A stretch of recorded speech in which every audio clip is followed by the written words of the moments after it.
I'm delighted to introduce to the SCP Town Hall two esteemed psychologists, and they are Bob Lewis, who is a Chief Assessment Officer at APT Metrics, and Casey Guntart, who is an Executive Consultant with APT Metrics, and they will present results from a study on ethical leadership and translate that into practical guidance for organizations who are seeking to strengthen their ethics culture. So I'm going to turn it over to you, Casey and Bob. All right. Well, Thank you.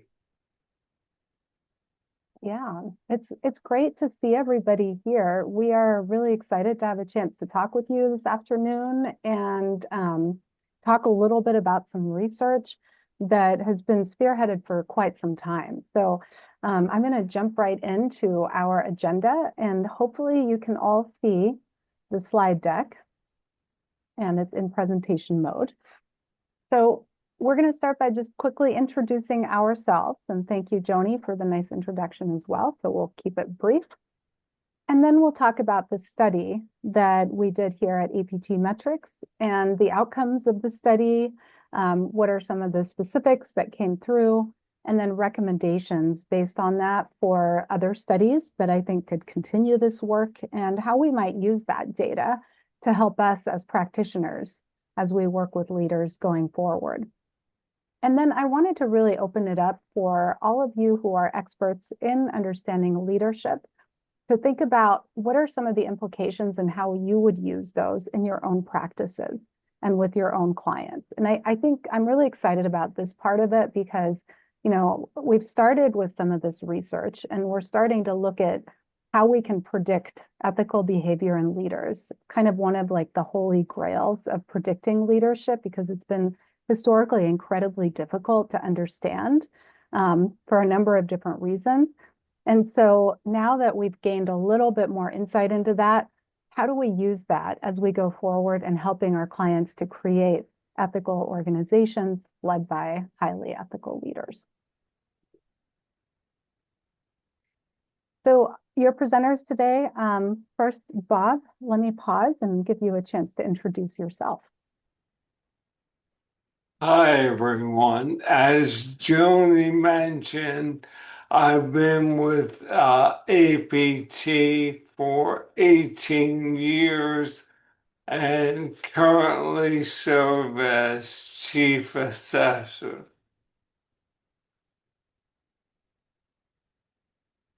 And I work closely with Bob at APT Metrics. I'm on his team of assessors, and so I participate in the assessment centers that we're going to be talking about, and excited to be here to talk about some of the research, again, that the team has put together.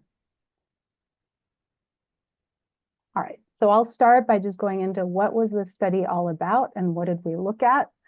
And feel free in the chat, and Daniel, thank you for monitoring the chat. I can also see, I think I can see when there's messages in there, and I'll take a moment and pause and like look at them if there's any critical questions that'll help us to better understand this research and how we used it.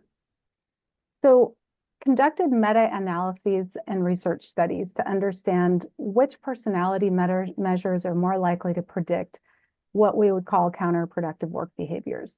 So in the past, looking at some of the data that's been out there, and some of you might be very familiar with this, we found that you can use personality measures like conscientiousness, agreeableness.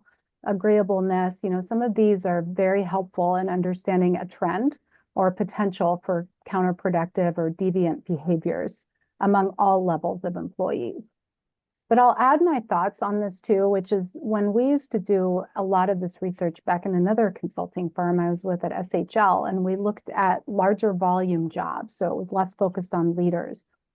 We found that the higher level that the job was, which did correlate with the amount of pay that the people got in the job, it was more and more difficult to predict unethical behavior. So part of that might be coming from experience and people just knowing, you know, what's right and what's wrong or what's acceptable and unacceptable at work. But it was interesting that it became more elusive, and that all of the personality measures and traditional predictors that you might use for an integrity prediction in a customer support type of role don't work as well when you've got somebody applying for a C-suite job. And there's a number of reasons, but that makes it difficult for us when we work with leaders, of course. And so some of the issues that we've had in these studies in the past have to do with the common method bias. And what we mean by that is that we are asking people in self-reports to identify how they would handle situations. And there's a difference between somebody knowing what the right way to handle a situation is, but actually coming in and doing the right thing when they're faced with it in real life. So, and I think, cognitive ability is a mitigator for this. So that means that if somebody is higher level, more experienced, more intelligent, they're likely to know exactly what the right answer is. But we know from a whole bunch of interesting, experiences over many years of leadership that somehow leaders like Enron, is one of my favorite examples, two leaders that were found in their organizations before the whole crisis happened to be highly capable and competent, yet they behaved very unethically. So that makes it difficult because we can't fully trust that this is actually going to tell us what people would really do, which is what we care about. Number two, students are really overrepresented in this research, and students don't behave the same as somebody who's had 30 years of experience is taking on a C-suite role. So it gives us a good example of what a human might do, but it's not exactly the same type of data. And then we've got these experimental designs or games. And when we put people in an experimental situation, they know that it's not real. So it's kind of back to this self-report of what you would do, because it becomes more about fun and learning about themselves. But because of the hypothetical nature of it and knowing that it's hypothetical, we still are not sure that we're getting a real prediction of behavior. In the bottom part here, I think what's really important is that there's not as many consequences for the students, for the people filling out self-reports, or for people that are going through an experimental design. If they behave unethically, there's not any horrible thing that's going to happen. And I think, or the consequence of not behaving unethically as actually is even more important in our scenario is like by risking upsetting somebody, for example, by not making an unethical decision, the consequence seems very dire. And it's favoring short-term resolution over kind of a long-term response. Bob, is there anything that you want to add in terms of some of the background and research that went into this? You covered it well, Casey. All right, so talking about our sample, this is one of the first iterations of studies that we've done with this large sample size. We do have quite a bit of data available beyond what you are going to learn about today. But we wanted to start with a reasonable number and just see what was there first. Do we have something that we can actually point to? So we selected 109 advanced executives who are nominated for an assessment center. Okay, so they were nominated in their own organization. It's a consumer packaged goods company. It's a Fortune 5 company, very large. They're global. The individuals in the sample are based all over the world. And so we could have people that are in APAC, in South Africa, in Americas, North, South America, everywhere. And across the group, they were selected for having potential by individuals within their own organization and selected so that they could continue to learn about their own leadership behavior and use that learning in their coaching with their internal talent partners and continue to grow in their own careers. So they're considered high performing, high potential individuals. And the level that we're looking at for this group, and they're directors, I believe, Bob, right? Senior directors. Senior directors and VPs. Too, right? And at a company this size, that's a very significant level to be at. Okay. And the predictors that we looked at were Hogan personality. So many of you might be familiar and use the Hogan in your own practices, And then we also had a 360 that covers all the competencies, but in particular, we wanted to know about the competencies that had to do with integrity, being inclusive, collaborating with others, and driving results. And that was really the hypothesis in advance of analyzing the data, that these factors on the HPI and also these particular scales or competencies on the 360 would be predictive.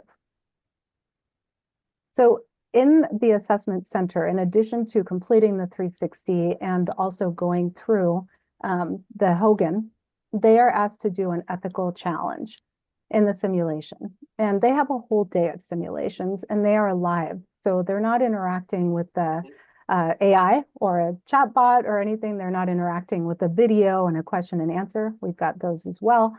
But in this case, they're interacting with like Bob and myself and our colleagues, you know, who are playing a role.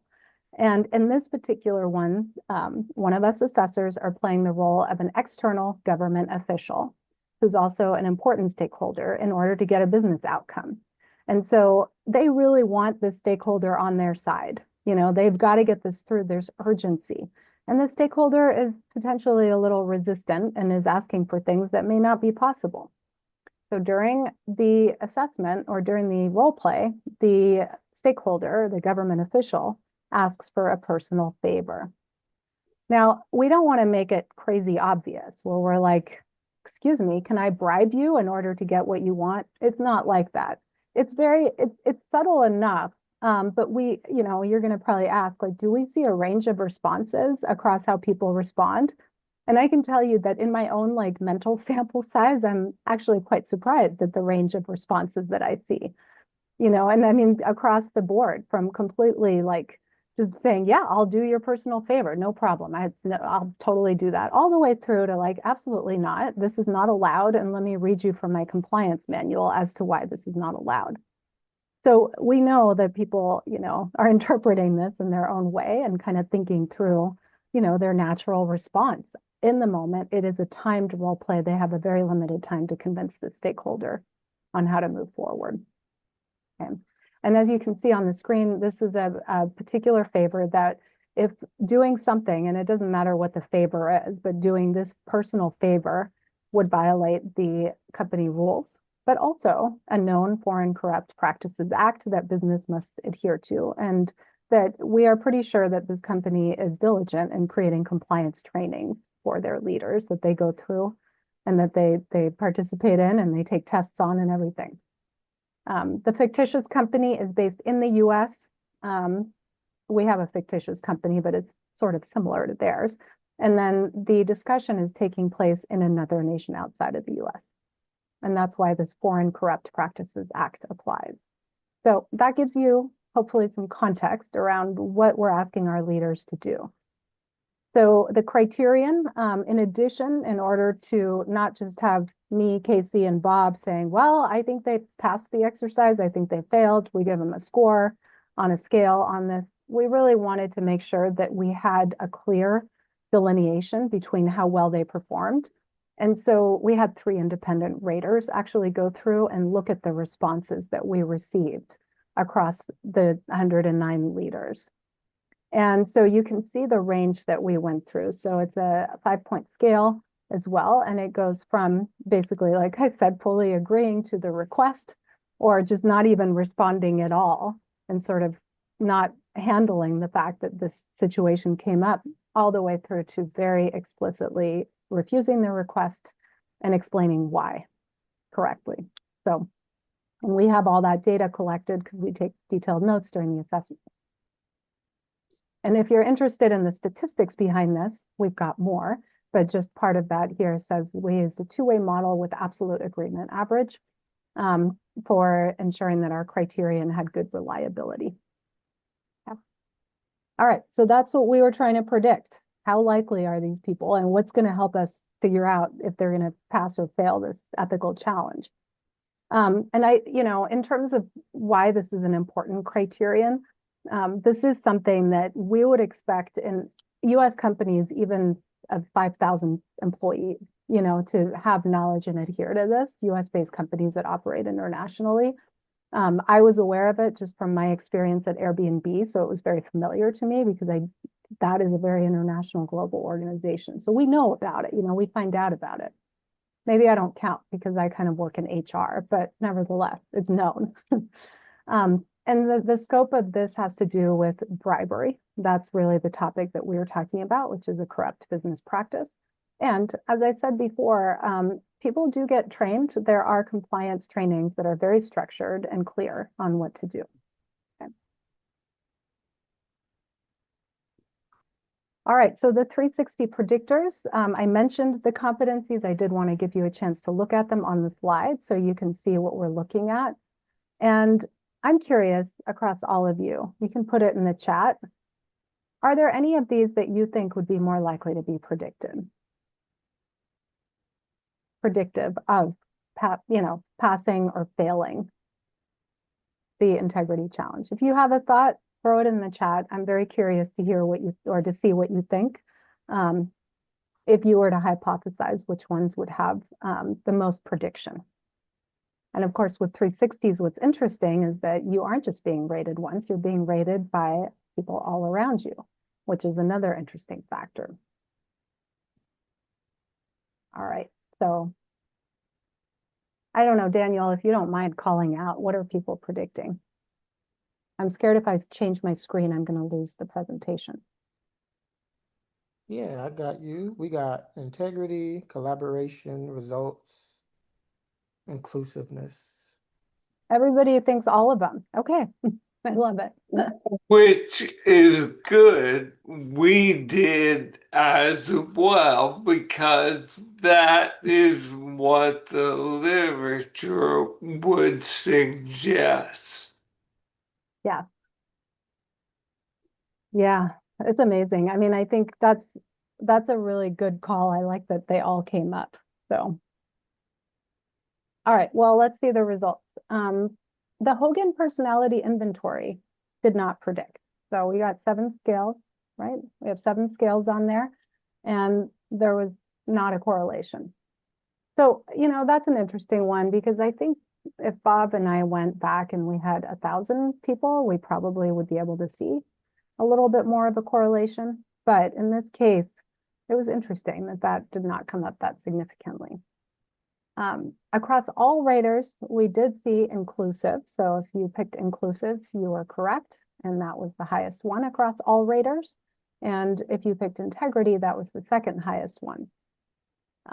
We did not find that collaboration or results were as predictive. But what's really interesting is that the raters, you can see here the manager and the peer did not have significant prediction in their ratings. So all of that, inclusive and integrity being predictive, it came from the direct report. So we asked Jeff Skilling, Kenneth Lay, from Enron, we had asked all of their team, hypothetically speaking, they probably would have been able to foresee and perhaps predict, some of the behavior that occurred. So I'm curious when we get to the discussion part, what everybody thinks about that. You can see we have a good, strong correlation. Again, given 109 people in the sample size, I would expect that to be more with a larger sample. But it was heavily significant. So, I mean, the thing that I think is interesting is that compared to some of the other research that's been done, and again, this is a research where it's a high fidelity situation. I didn't mention that when I talked through the criterion, but we found in some of the separate studies that we're happy to come back and talk more about. For this organization, the leaders who do well in this are also doing better in their careers and in their job. I mean, they're getting promotions, they're getting higher performance reviews. And, being part of the assessment is heavily correlated with success overall. So the other thing is this is very visible. The results are shared with HR. They often, make a lot of change in the way that they operate, the way that they work as a leader because of the data that they get back. So, I mean, it might not be like you did well on this and now you get a promotion. But once you're in the pool and you do the things that the, assessment recommends, it's clear that it's having a significant impact. And so that makes this a very high fidelity exercise compared to going through an experimental study or filling out a survey. And I think that accounts for some of what we're seeing as different results. And so maybe some of those other results are from certain personality types are more likely to have thoughts and feelings about, the way they'd handle things. But when it comes rubber meeting the road, then it seems like direct reports are actually seeing behavior. We really want to investigate more, though. I mean, this is a starting point. Like I said, this is just our first real look at this data. There's a lot of effort involved because we do want to get our criterion right, and in terms of the multiple raters and everything. So we're going to continue to study this more and see what happens. I'm going to go on to the next slides and talk a little bit about the implications and interpretation. So direct report feedback interpretation overall is that it tends to potentially improve engagement, potentially also team productivity, also potentially the management and the culture in the organization. And so because of those factors being part of what direct reports experience from their managers, we hypothesize that maybe that's why they have good insight, because they're getting kind of the effect of all of these behaviors in the way that the manager is operating. And we found that in other research, where 360 rater groups are definitely seeing different sides of leaders. So that speaks for 360s as being a highly interesting and useful measure and development tool, but it also tells us that we want to take all of them seriously. I think that for me personally, I think when this result came through, I was thinking about how one of the party lines has been with 360s, that the most predictive rater on the 360 is the manager, the direct manager. And what is that predictive of? It might be predictive of their overall performance feedback. Is that because they have better insight? Is it because they know more about what people need to succeed who work for them? Maybe. I can't rule it out. But it might also be that they're the same people that are giving them their performance reviews. And so when we say something like that, and I know it's in the research, I'm not like nobody's making it up, but I think we're missing something. I think we're really missing this really valuable pool of information that's going to have a significant impact on the way that leaders, operate and can learn about themselves. And ultimately, we give feedback. We spend some time in coaching sessions with all these leaders. And I want you to walk away from this knowing that people understand the scenario, they learn from it, they gain important development. So I don't think that they go out and become bad people. We're not going to have a bunch of Enrons here, because this is the whole point of this exercise, is to have an opportunity to practice and be in that situation and then get direct feedback on it. But again, I think, the fact that we see that correlation is really important.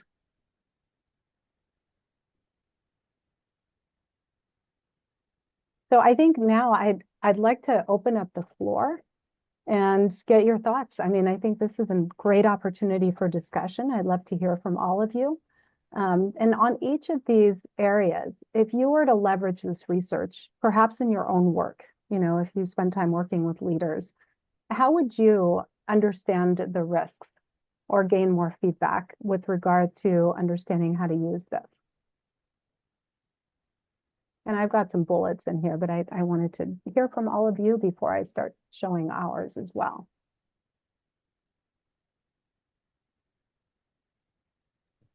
Can you What are clarify ways- the question, Casey? To understanding risk and getting more feedback for what? Yeah, for when somebody might, I guess, gaining more feedback on how to predict whether leaders are going to have ethical issues or comply. I should put it positively, to the extent to which our leaders are going to comply with ethical guidelines. How would you assess that, if that's something that your client wanted you to assess?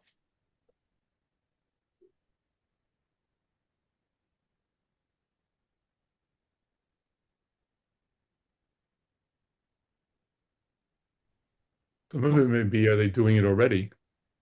Mm-hmm. Like, I mean, if you're doing a 360 interviews or something, you can get some information. They may not say directly, but if there's fear around giving feedback, if there's some questions, I mean, there could be signals that might raise some alarms or questions, right? So I don't know if about predicting before actually seeing what's happening already. And also there may be, I don't know if you've seen, if in the research suggests that there may be a connection between people's, what they're behaving in other ways that are short of like not violating a law, but maybe violating other rules. Because I don't know if this is true, but as I recall, there isn't always a correlation between what people would do in one circumstance versus another. Is that accurate? Like somebody might, Yeah, help situational. their friend with something, but they wouldn't violate like a tax rule or vice versa. I don't know. I'm just making stuff up, but there's many different contexts, right? So when you say ethical violations, what kind are you talking about? Yeah, we have that on the next slide, and I'd like to hear also what you've observed and talked with your leaders about with regard to that. But I think it's such an important point because it's about the degree and the situation. And so we've got this one specific situation where you're like, I got to make this happen. I got to convince this person, and they want something from me that might make them more convinced. So, that's really different from something that you might be describing. It's like helping out a friend at work in some way. And maybe it's not entirely ethical, but it might not be fully illegal. And the fact that you know them personally already, that could impact. Well, I see some hands up. So Andrea, Hi, good afternoon. hi. I'm thinking about, in agreement with Mr. Fetterman, that what's not being said may be speaking the loudest. Mm. And also, what is the criteria that the evaluators are being asked to answer? And are they clear on what's considered ethical or unethical behavior? Because something with language, sometimes there's an assumption that someone knows what is ethical. And I'm thinking if it is described and explained in detail, so to give them a definition to see what it is, would they respond the same? A, and then two, getting back to the unknowns, not answering certain questions because they may be either protecting the leader or there may be risks, and how the leader will be, how the leader responds to them if they try or attempt to find out who completed the assessment, and if it's something that's not positive as a result.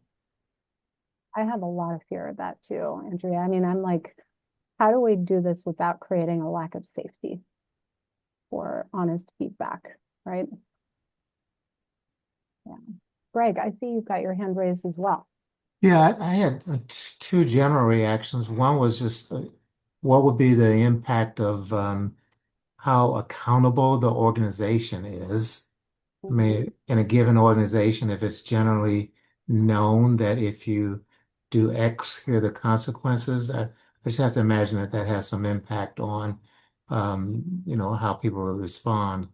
And then the other one, particular cases, since you and Bob did it in that nuanced area, and one of the scale items was a little bit of a soft pedaling kind of response. So if there was a way of getting some feedback from those participants about why did you say that and what did you do as a follow-up, I think would be an interesting piece too, because it's all in the context of when you make it global, certainly there's a context global and locally of building relationships. So in that setting, I'm competing with how do I maintain relationships with Bob and inform him that that's getting close to the line.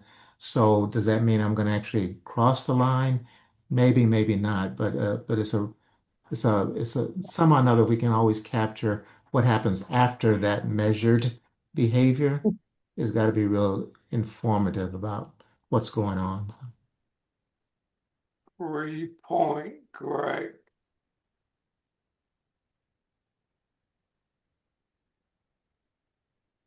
I mean, Bob, you've given so much coaching to this organization. I'm curious what you've seen people say when they did get a lower score on the trust and integrity measure on account of this challenge. Do they acknowledge? Are they defensive? I would say they are by and large not defensive. What they bring up is what Greg mentioned. The challenge in a very short span of time to maintain a relationship with a significant external stakeholder and still adhere to the organization's requirement that you fulfill the FCPA. And the challenge we create for these folks is that we introduce this unethical request in the last 90 seconds of a time-bound meeting. So we really ramp up the pressure on them to see how they will quickly respond.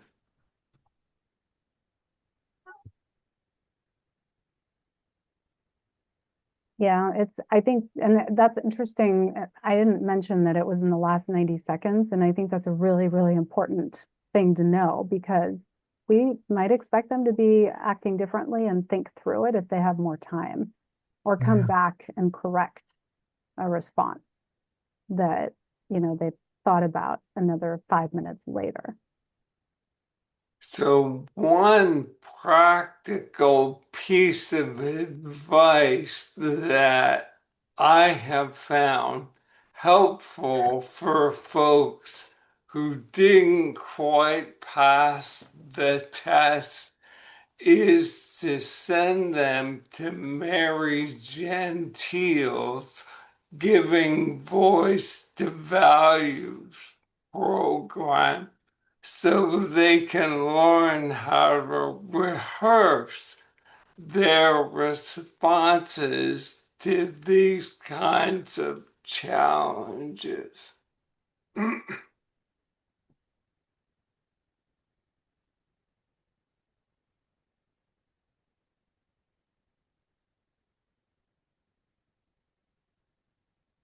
We put a couple of thoughts down in bullets here. So in gaining more feedback, for example, I think that, you both mentioned that, Greg and Andrea, thinking about how we can get that feedback on performance, on 360s. Companies do use anonymous feedback forums as well, where it's differentiated from an engagement survey that's more focused on the individual's experience at work. These feedback are more focused on other people's behavior in the organization and a place to be able to safely report things or provide that information. One of the things that we did want to recommend is with the 360 group level data and understanding and assuming good intent. These are not people that are going to destroy a big company all by themselves, probably. They haven't practiced, as Bob just said. They could really benefit from more opportunities to just be aware and be ready and practice in the moment how to respond. And so we don't want to publicly disclose who people are or even go back to them and say, oh, you're getting, you're getting lower scores. And the correlation means that we see a difference in scores. It doesn't mean that they were necessarily getting rated all low by their direct reports either. I mean, as you know, for 360 surveys, they tend to be pretty positive in their scoring. So it's more about the difference than it is that people are, getting terrible results from their direct reports. So we're in big favor of using aggregate data and creating a learning opportunity across the organization that's not targeting anyone in particular. Do you work with engagement surveys? When do you see that as a mechanism for understanding ethical leadership behavior?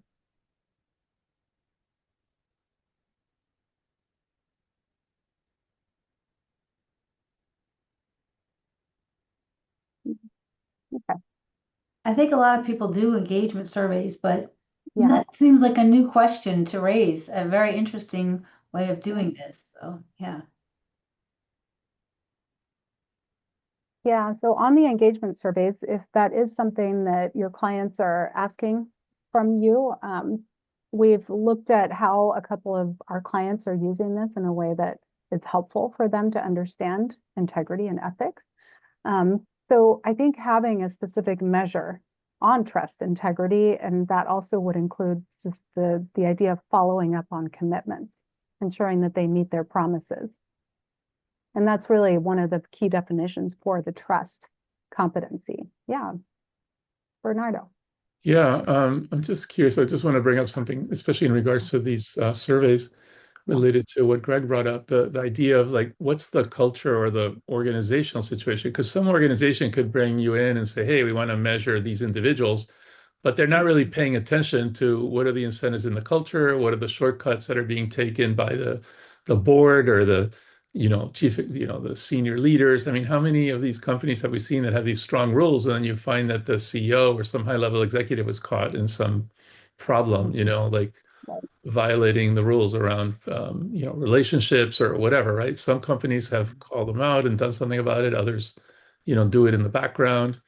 I remember coaching somebody who was violating, didn't quite cross the line, but was in trouble and was thankfully through coaching learned, what to do, and it was better. But, it was interesting that, what's the context? So are you addressing that as well in these relationships with the organizations, even before agreeing to do a survey on these issues? Or So is that something important. you think Yeah. about?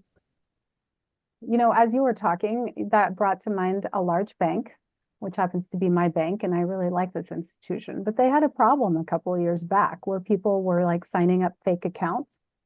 And Right. that comes back to the context, right? The context was that there was this tremendous pressure on some banking at some level. I don't remember exactly who the people were that were doing this, but they were I like, worked with that company too for many, many years doing workshops, they're a good supposedly from company. places. They're Exactly. I had yeah, a lot of respect for the people. yeah, yeah, it was great. But I kind of like, my experience, I can see something on a big wall saying, all right, everybody, we're going to get our volume of accounts up, no matter what it takes. And that is a cultural phenomenon that is setting the stage for behavior of a certain kind. And so people are going to do that. And then somebody, I could see this like in a water cooler conversation or over a beer, like, hey, Josh, guess what? I just did this thing. I signed somebody up and it was super easy. Nobody's ever going to catch us. I don't know. I'm thinking of Office Space now. It's like they're never going to know. It's just one person, and then it gets like rewarded, and that's like this culture starts to like gather speed and spiral. Mhm. Yeah. Um, Moira. And I Yeah. Oh, think Bob, sorry. part of the value we can bring to clients is to help them understand that they don't need to just go to the manager to figure out what's going on in organizations. They should leverage input from these other perspectives. Um, Casey and I last month were at the PSYOP conference, and during our presentation, I cautioned our colleagues there that we, as IO psychologists, have a bias. When we do validation work and send performance surveys out, where do they always go? The manager. Maybe that's not the best approach. Mhm.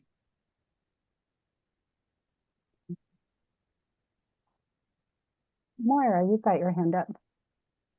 Yeah, I've just finished a book on financial misconduct by financial professionals, including, within large organizations like the institution you just referenced.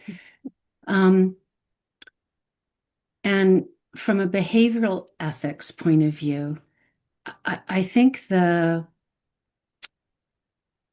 message is really clear that individual ethics really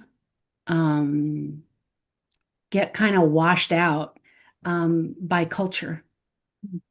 And so it's super important that you look at things like incentive, right? Like this is a place where Charlie Munger and B.F. Skinner come together to say what is being reinforced in this culture.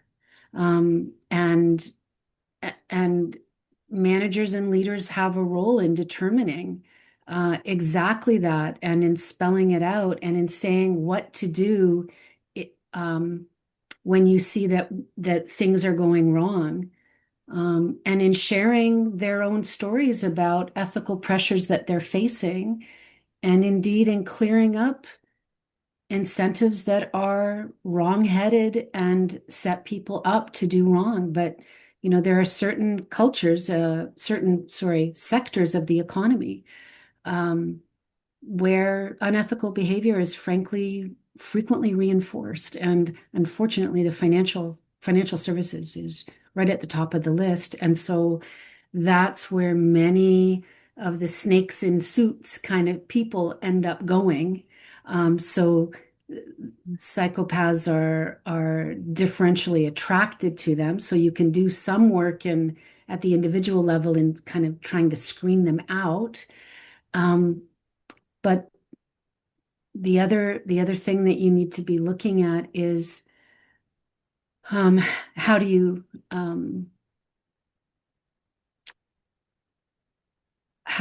help people report misconduct when it arises, and do you have the mechanisms in place for that? And again, most people don't, and whistleblowers and people who report wrongdoing tend to be vilified and get punished often much more severely than the wrongdoers. Yeah, so for that time pressure that Bob spoke about, that this happens in the last 90 seconds, that is indeed where most of us go wrong, is the thinking fast and slow stuff. If we stop to think about, is this even an ethical situation, we could put on a different kind of discernment, but we don't. We're disincentivized to stop and think, and we are incentivized by all of the wrong things a lot of the times. Thank you. I'm going to also go to the next slide because we've gotten into the examples, and so that is a perfect segue. Rachel, I know you've got your hand raised. I would love to hear what you're thinking as well. Sure, thanks. So just to build on what Moira said, it's like actually kind of been the theme of some of the stuff I'm listening to and working through today. So that's great. I'll just reference for those that want to know kind of the lens through which I'm talking. The podcast episode for Fixable that came out this morning was one of their unsolicited advice shows, which are always fun to listen to if you're a fan of the show.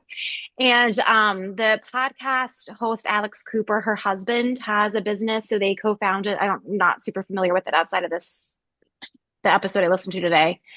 But they're a media agency. And if anyone like me has spent time in that world, it reminded me a lot of like the stereotypes around law firms, like big law, in terms of norms that Moira spoke about. And so I guess in this case, her husband, they're co-CEOs, but he's the one that really leads this firm. And he has been accused of yelling, belittling, just everything that we would cringe and are like, this is why we do what we do. Please stop. And people, of course, are leaving. And I have been one of those people that walked into HR and said, my boss is talking about my appearance in front of me, but like sort of behind my back. He's comparing me to other assistants. He's yelling at me, all of the things. And HR said, that's the way it is in this industry. You can leave if you don't like it. And I left. This was like 20 years ago. I imagine some has changed. But when I started to leave, every single person told me that's the way it is in this industry. If you just stick it out for 1 year, you can do whatever you want. You'll have the connections. And so I was thinking on this today, and Moira, you said it lovely, like beautifully, but I wanted to like reinforce it. Those industry norms, like you can have the biggest intentions to reform a culture you've walked into or start one from scratch. We're going to do it differently. But if everyone expects it won't last, or this is just the way it is, you're going to have to work so hard, really screen out like right person, right fit, and like believe this throughout the organization that what we do and do not tolerate and what that really looks like. So I just love any opportunity where we can build on what you guys have shared to allow us to hire, coach, retrain, to reinforce this. I'm really sorry to hear about that experience. It sounds awful. I'm glad you left. It was I an think, inflection point. It's what got me here. So I appreciate yeah, that. But it yeah. to Moira's point, to y'all's point, what I realized is that he didn't know how to process his own status loss during a merger, Yeah. which circles it back to why we're here and self-awareness for leaders. Yeah. Oh, yeah, and I think it's so important, and that it falls in the category, I guess, of inappropriate communication, kind of what you're talking about there. So we tried to list out things that we're looking for, either in an existing culture or in weeding people out from joining the organization. And we've talked about many of these, but the comments, I think in my experience, this inappropriate communication is very visible and it's very common. And people are immature, and you kind of know that they have a problem if they're unable to control their behavior, but it is an ethical violation. And so Bob Hogan, of course, has done a wonderful job of finding some of these different ways in which people communicate inappropriately through the Hogan Development Survey. And that helps from a prediction standpoint and a development standpoint, but I think we can do more. And that comes back to the ways that we gather the data through the forums, through different types of ways of collecting data about how things are going. So, yeah. Well, I know we're down to like the last 10 minutes here. This has been a really fantastic discussion. I want to make sure I leave like time for any questions that you have or any other thoughts. And yeah, Bernardo. There's a very interesting article that just came out in the New York Times, and I realize there's a connection here. It's about how democracy dies at the lowest levels, and how authoritarian regimes that use examples of the Argentinian dictatorship, Hungary, the Nazis, and then they end up with ICE. How people trying to get these things done, which I guess it's a kind of unethical thing, right? Like violating people's rights and imposing authoritarianism, do it by promoting people who are not very competent or, haven't done very well in the traditional system, and they sleep up more quickly, and now they're more beholden and they're just getting benefits. So these are people who are kind of mediocre at best. And as they mentioned, what triggered this dissertation or research by these German folks was in Argentina was hearing a comment made by someone that says, the people who were the dirty police, whatever, were like idiots. And he meant it literally. Like they basically took people that weren't doing very well. So it just struck me that it's kind of related to this topic, actually.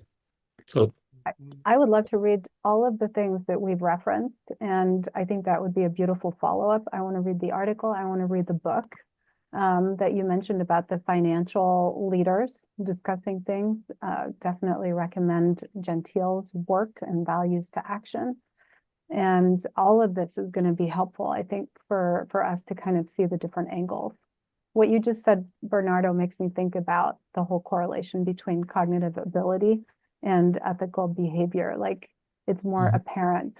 People are more willing to be open about their unethical thoughts when they are less intelligent. I don't know a nice way to say that, but yeah, there it is.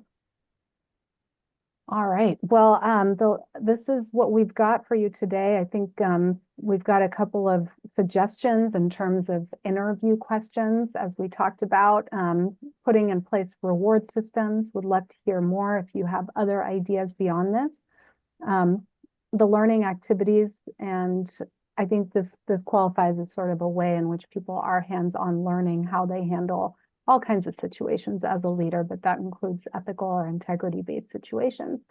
But there's a number of tools out there, and I think the more that we can crowdsource these together and gather the literature, I think will help our organizations to create better cultures.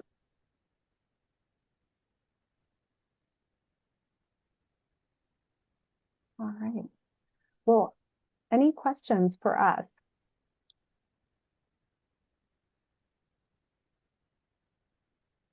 I'm going to check out the chat too.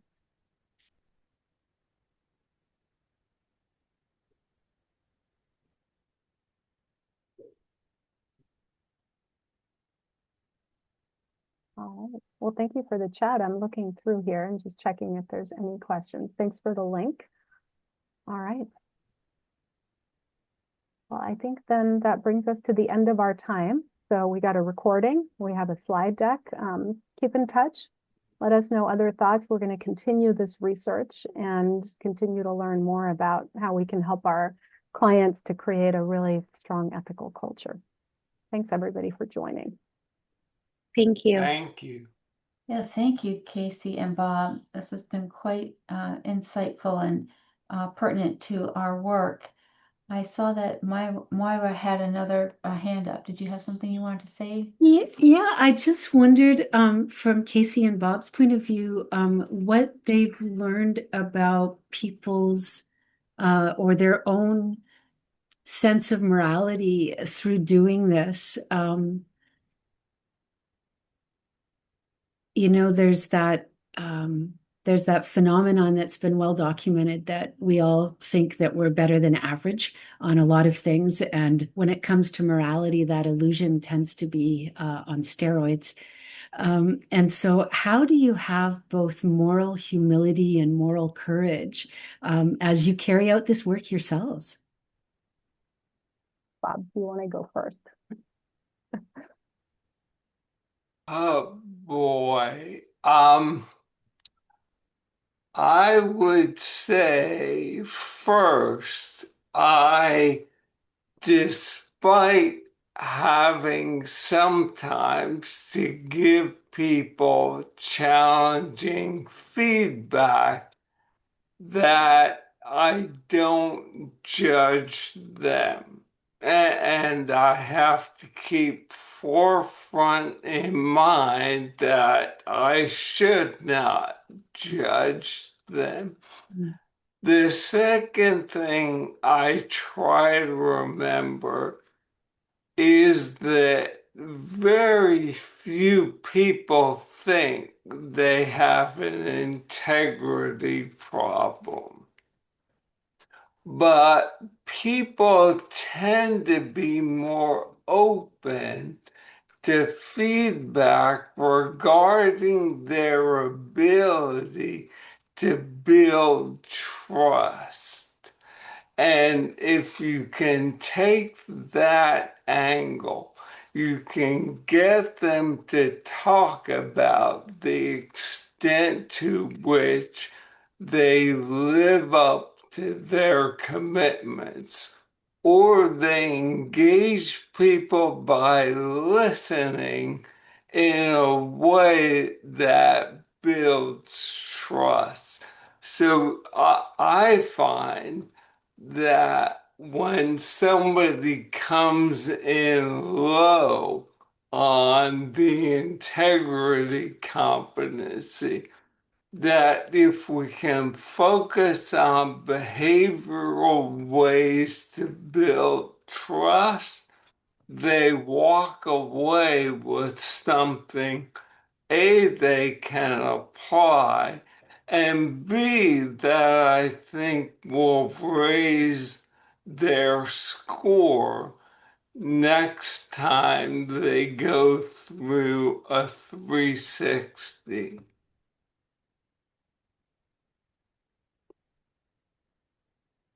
I mean, I think for me, I was the chair of the ethics committee for PSYOP for the last like couple of years and been on the ethics committee since 2020.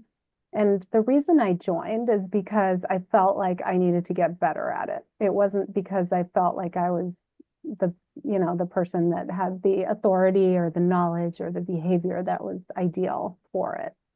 So, I mean, just my own personal experience is that I really wanted to learn more about ethics, like theoretically, but also in just practical terms in the business world.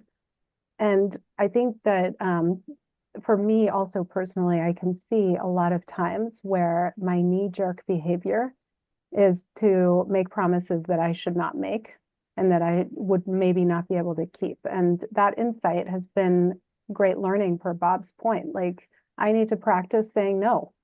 Like that's hard. It's hard for people that I've been in consulting a long time. I sell a lot. Like that's a really hard thing to do. So I have so much empathy for people that are going through that, and have to sort of come up with like a playbook before they walk into situations so they know how to handle it. So I love your question, Moira, because it's actually top of mind for me. And I think it's dangerous. You know how like people that are very righteous, they end up finding out that they were doing things they shouldn't do, or the media loves that example. And so I'm always very cautious to be like, let's not claim that we have it all figured out, because then, and I'll say one more thing is that in the world of AI, that's a big ethics topic, right? I mean, how do we use it? How do we protect privacy? That's been a lot of what Joanie, myself, and others on the committee have worked through, is just what are the ethics of the use of AI within the field of consulting and with our clients.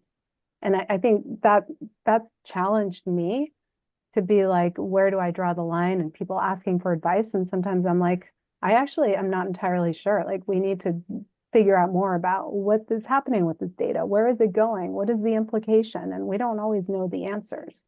So in the thick of it right now. Well, thank you, Casey and Bob, for your self-examination at the very end here too, as well as a really thought-provoking and evidence-based discussion of ethical leadership in organizations. It's been really, really good and just well-timed as well. I mean, we always need this kind of discussion, but right now it just seems like even more than ever, especially with AI. So thank you all for coming and for participating in the discussion as well. Really wonderful to have you all here at this town hall.